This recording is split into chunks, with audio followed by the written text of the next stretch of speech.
Assalamualaikum warahmatullahi wabarakatuh. Berjumpa kembali semuanya. Kali ini kita akan membahas soal-soal yang terkait dengan materi pertama, yaitu struktur atom. Kemarin kalian sudah Ibu beri soalnya, kemudian sudah mengerjakan juga. Dan di pembahasan kali ini kalian bisa tahu nih mana yang sudah paham, mana yang masih perlu digali lagi. Oke, kita ke soal yang pertama ya. Jadi soal yang pertama bunyinya adalah jumlah elektron tidak berpasangan dalam atom Fe dengan nomor atom 26 adalah, kalau ditanya jumlah elektron tidak berpasangan berarti kita harus tahu konfigurasinya dulu ya. Jadi di situ ada Fe nomor atomnya 26. Kita konfigurasikan 1s2, 2s2, 2p6, 3s2, 3p6, 4s2, 3d, ini baru 20, berarti 3d6. Nah, kalau disuruh mencari jumlah elektron tidak berpasangan berarti kan gampang aja ya. Jadi D itu kan kalau penuh kan 10. Berarti karena ini isinya cuma 6, berarti yang belum berpasangan tinggal 10 kurangi 6 kan gitu. Berarti 4 elektron. Ya, seperti itu. Atau kalau mau ditulis juga boleh, kalau mau digambarkan diagram orbitalnya juga boleh. Kita tahu bahwa dari 1s sampai dengan 4s ini kan sudah penuh semua. Berarti nggak usah digambar, nggak apa-apa, karena yang ditanya cuma yang belum berpasangan. Oke, jadi kalau kita gambar 3D, D itu kan ada 5 orbital ya. 1, 2, 3, 4, 5. Dan isinya adalah 6 elektron. Jadi orbital D itu isinya 6 elektron. 1, 2, 3, 4, 5, 6. Nah, sehingga yang belum berpasangan adalah 4 ya. Jadi tanpa menggambarkan diagram orbitalnya sebenarnya kita bisa dengan cara langsung mengurangi aja, kondisi penuh dikurangi dengan jumlah elektron yang ada gitu ya. Jadi yang nomor 1 jawabannya adalah C. Oke, kita lanjutkan ke nomor 2. Dari set bilangan kuantum di bawah ini, manakah yang dapat menggambarkan keadaan elektron dalam keadaan normal dari atom karbon? Karbon itu C ya, nomor atomnya 6. Nah, ini kemarin ada yang bertanya kepada saya, jadi melalui melalui WA bertanya kepada saya, ini soalnya betul atau salah. Kemudian ini soalnya tidak ada jawabannya ya Bu, seperti itu. Nah, ini sebenarnya soalnya ada jawabannya. Yang jelas adalah kalian harus memahami soal ini dengan baik ya. Karena kalian sudah terbiasa ketika di SMA itu mengerjakan, kalau diminta menuliskan bilangan kuantum itu pasti yang kalian tuliskan adalah bilangan kuantum elektron terakhir, seperti itu ya. Padahal kan yang punya bilangan kuantum tuh nggak hanya elektron terakhir, bisa elektron mana aja kan gitu.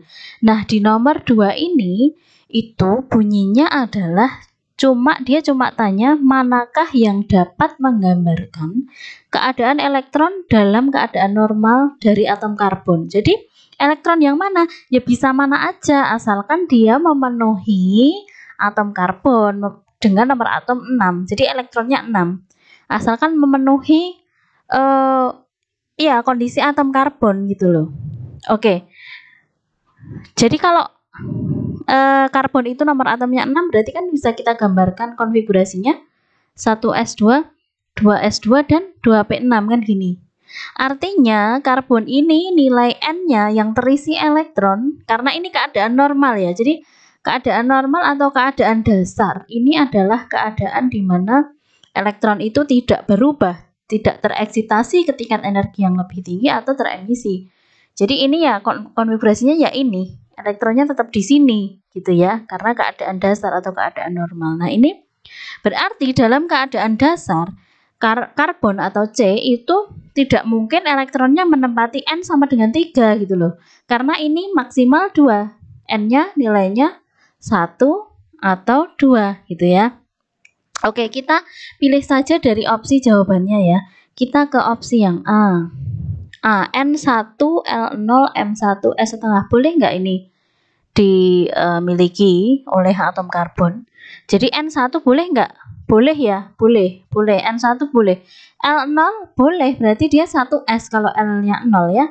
Jadi nilai N itu kan, masih ingat ya, bilangan bulat dari 1 sampai dengan seterusnya. Kalau L itu dari 0 sampai dengan n-1. Jadi kalau n-nya 1, L-nya 0 boleh gitu loh. Nah, ini M-nya 1 boleh nggak? Nggak boleh, karena L-nya 0, M-nya harusnya 0. Jadi ini M-nya salah gitu, karena M itu mengacunya ke L ya. L mengacunya ke N, seperti itu. Kalau S-nya boleh semua ya, boleh plus setengah, boleh minus setengah. Oke, berarti yang A ini salah ya. Yang B, N sama dengan 3 boleh nggak? Nggak boleh, karena keadaan dasar itu C itu N-nya hanya 1 dan 2. Nah, oke. Nggak boleh, kalau ini nggak boleh ya yang ke belakang LMS nggak usah dibahas. Nomor yang C, N sama dengan 2 boleh nggak? Boleh. L sama dengan 2, kalau N sama dengan 2 boleh nggak? Nggak boleh. Bolehnya hanya 0 dan 1 gitu ya, karena L itu dari 0 sampai dengan N-1. Kemudian M-nya min 1 boleh nggak? Boleh, karena L-nya tadi kalau 1 kan M-nya min 1 boleh. S-nya juga boleh. Kemudian N1 boleh nggak? N1 boleh. L1 boleh nggak? L-nya 1 kalau N-nya 1? Nggak boleh ya. Harusnya L-nya 0. Gitu loh, oke? Kemudian yang E, N-nya 2 boleh nggak? Boleh. L-nya 0 boleh. M-nya 0 boleh. S-nya min setengah boleh. Berarti ini nih 2. Kalau N-nya 2, L-nya 0 berarti ini 2S gitu ya. Oke, paham ya? Ya, jadi ini bukan salah soal, tetapi ya kita harus memang memahami soalnya dengan baik. Oke, jadi ini soalnya E. Ini saya ambilkan dari soal Olimpiade di tingkat SMA ya. Oke, kita ke nomor 3. Suatu unsur mempunyai konfigurasi elektron AR3D74S2.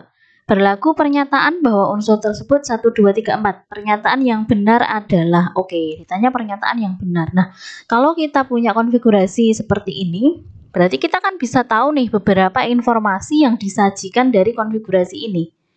Kita bisa tahu nomor atom, kita bisa tahu jumlah elektron, kita bisa tahu letaknya dalam SPU, kemudian kita bisa tahu jumlah elektron yang berpasangan maupun tidak kan gitu. Oke, kita ke ini ya. Pernyataan yang pertama, mempunyai nomor atom 27, benar nggak nih? Jadi AR itu ingat ya, nomor atomnya adalah 18.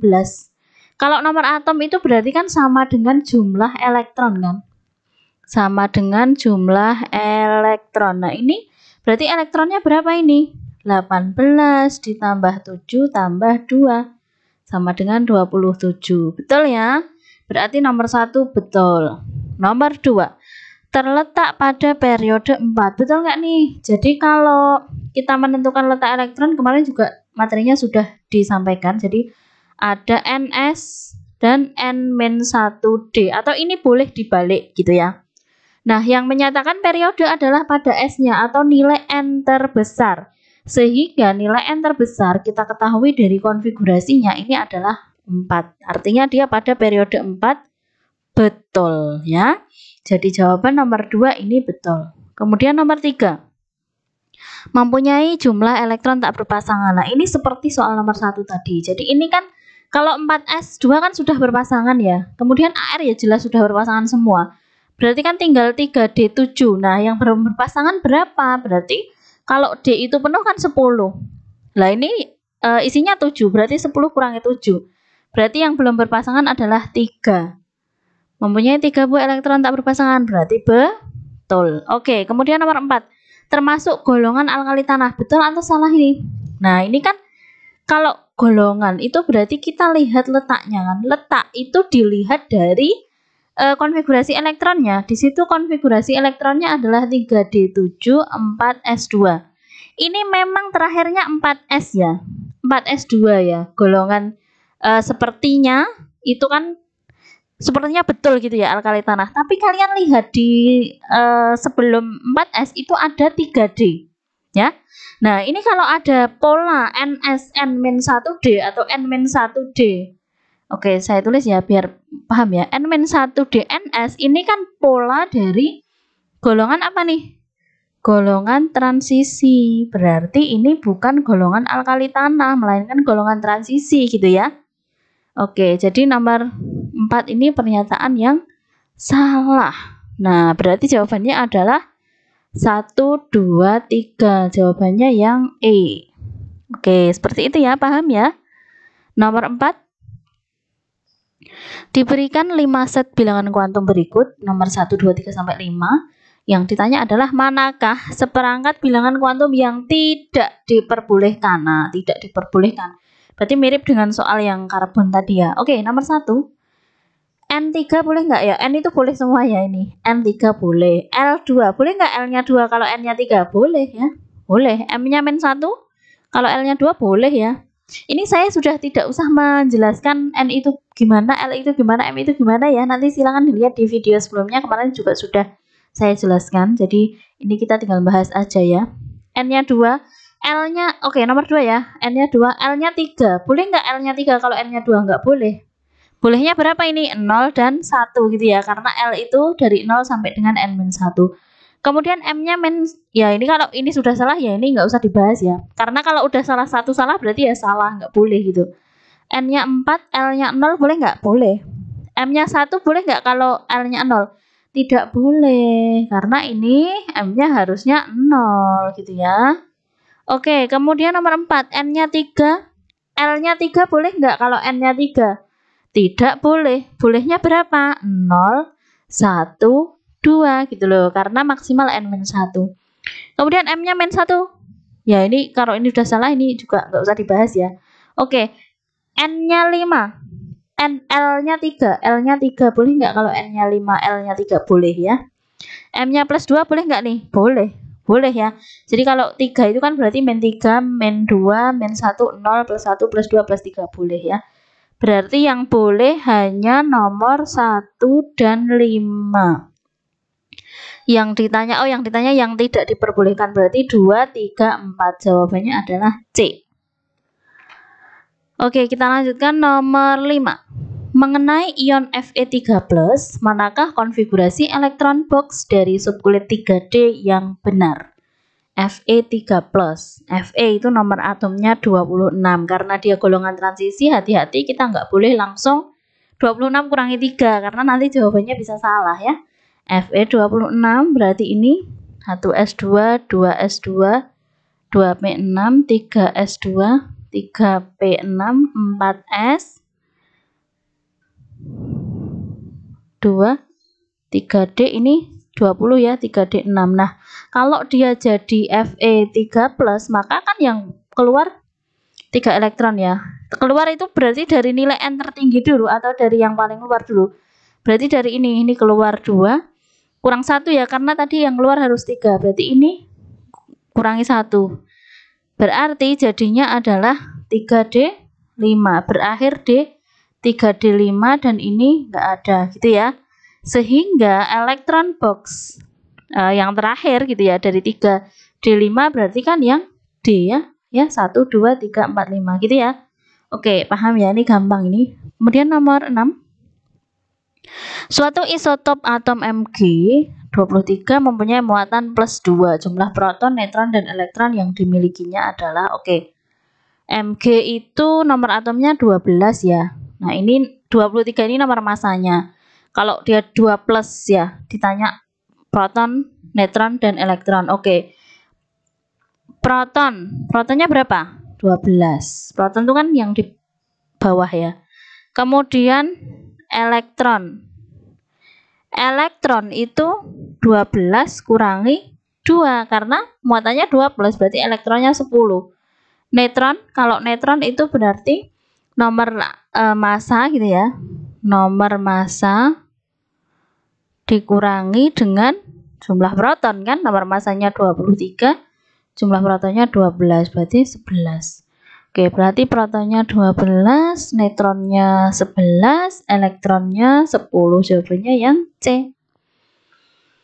Oke, kita lanjutkan ke nomor 7. Di antara pernyataan berikut yang benar adalah, yang benar. A, O dan F mempunyai jumlah neutron yang sama. O itu 8, F itu 9. Mempunyai jumlah neutron yang sama. Benar nggak nih? Ya, neutronnya berarti 18 kurangi 8, 10, 19 kurangi 9, ini juga 10. Benar ya? A benar. B, C itu 12, N itu 7. Adalah isotop karena nomor masanya sama. Salah ya, kalau nomor masanya sama apa namanya? Iso. isobar ya. Jadi ini salah, harusnya isobar. Kemudian yang CO 2- mempunyai jumlah elektron yang sama dengan Na itu 10 ya. Benar nggak nih jumlah elektronnya? Sama ya, 8 tambah 2 10 dengan neon 10. Berarti ini betul. Jadi jawabannya adalah E, A dan C benar. Selanjutnya nomor 8. Konfigurasi elektron dua atom netral P dan Q adalah sebagai berikut dengan P1S2, 2S2, 2P6, 3S2, Q 1S2, 2S2, 2P6, 3S1, 3P2, 3P1. Pernyataan manakah yang salah? Oke, jadi nomor 8 ini selain tadi yang nomor 2 yang karbon tadi, nomor 8 ini juga banyak yang tanya kepada saya gitu ya. Ini gimana jawabnya gitu. Oke, kita bahas ya. Jadi P dan Q. Nah, kita bahas dari opsinya aja supaya nanti bisa lebih paham ya. Oke, kita dari opsi A dulu. Diperlukan energi untuk mengubah P menjadi Q. Oke, jadi begini. Ini kan diketahui P itu 1S2, 2S2, 2P6, 3S2 dan Q itu 1S2, 2S2, 2P6, 3S1, 3P1. Nah, jadi sebenarnya adalah kita bisa menuliskan adanya konfigurasi atom yang elektronnya tereksitasi. Jadi, oke, saya tuliskan ya. P itu 1S2, 2S2, 2P6, 3S2. Nah, ini elektron valensinya kan yang 3S2 ya.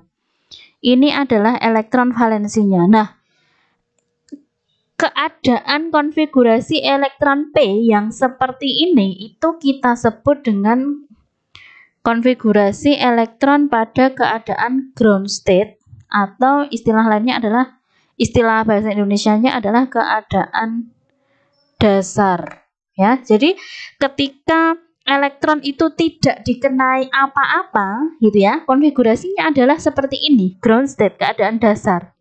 Nah, ada kondisi di mana elektron valensi dari suatu atom itu bisa tereksitasi. Ya, jadi ada selain keadaan dasar, ada yang namanya keadaan tereksitasi atau excited state. Ya, excited state atau istilah bahasa Indonesianya adalah keadaan tereksitasi. Nah, maksudnya gimana ini keadaan tereksitasi? Maksudnya adalah elektron valensi suatu atom itu bisa mengalami eksitasi. Eksitasi itu adalah perpindahan ya, perpindahan elektron gitu ya. Perpindahan ke tingkat energi yang lebih tinggi. Itu namanya eksitasi. Jadi begini, sebenarnya setelah 3S ini kan ada 3P gitu ya. Ada 3P. Namun pada saat keadaan P itu keadaan ground state, maka 3P ini tidak terisi gitu loh. Paham ya? Jadi 3P0 tidak terisi elektron pada saat keadaan ground state. Nah, pada saat elektron itu dikenai sesuatu ya, dikenai energi ya, bisa panas, bisa energi listrik, itu memungkinkan adanya excited state atau memungkinkan adanya eksitasi elektron ke tingkat energi yang lebih tinggi. Di mana 3S dan 3P ini kan energinya lebih tinggi 3P kan. Jadi ketika P ini dikenai oleh energi ya, ketika dikenai oleh energi ya bisa panas, bisa energi listrik gitu ya. Ini satu elektron valensi dari P ini bisa loncat atau bisa berpindah ke tingkat energi yang lebih tinggi yaitu 3P. Jadi satu elektron ini pindah ke sini. Ya. Nah, ini. Dan ini nanti banyak kita pelajari di ikatan logam ya. Jadi logam-logam itu banyak yang mengalami fenomena eksitasi elektron seperti ini. Jadi satu elektron pindah ke sini. Gitu loh. Paham ya? Sehingga kalau satu elektron pindah ke situ, maka akan menjadi konfigurasinya yang lain tetap ya. 1S2, 2S2, 2P6 ini tetap karena ini bukan elektron valensi.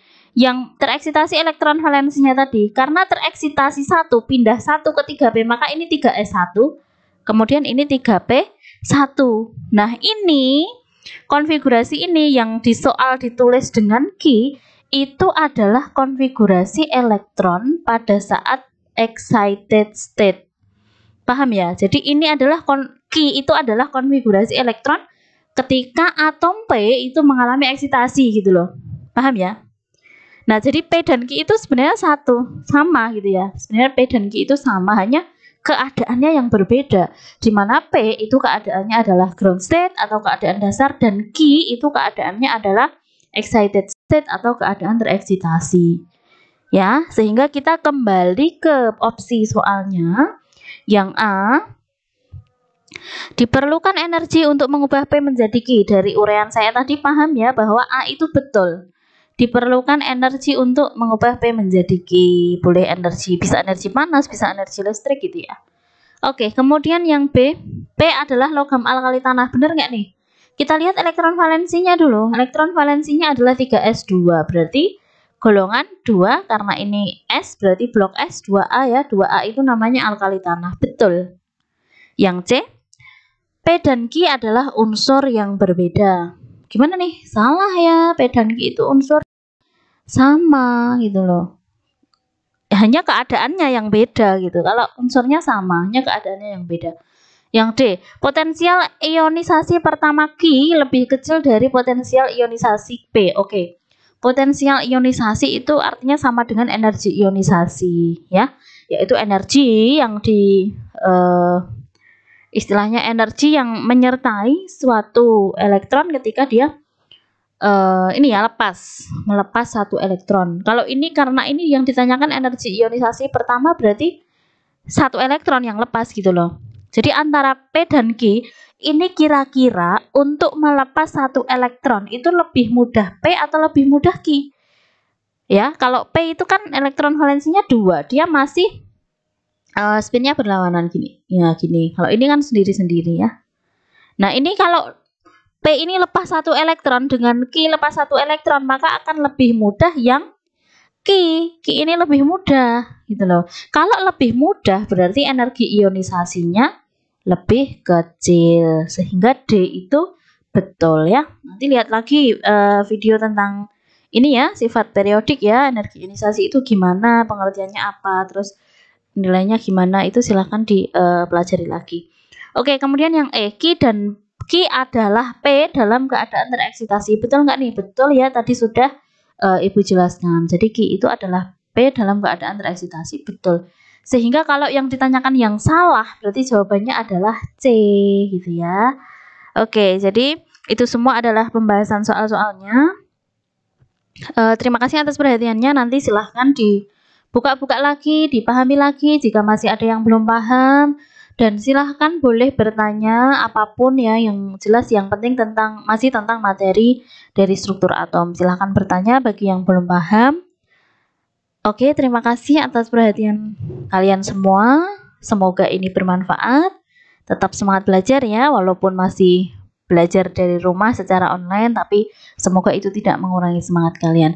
Terima kasih. Wassalamualaikum warahmatullahi wabarakatuh.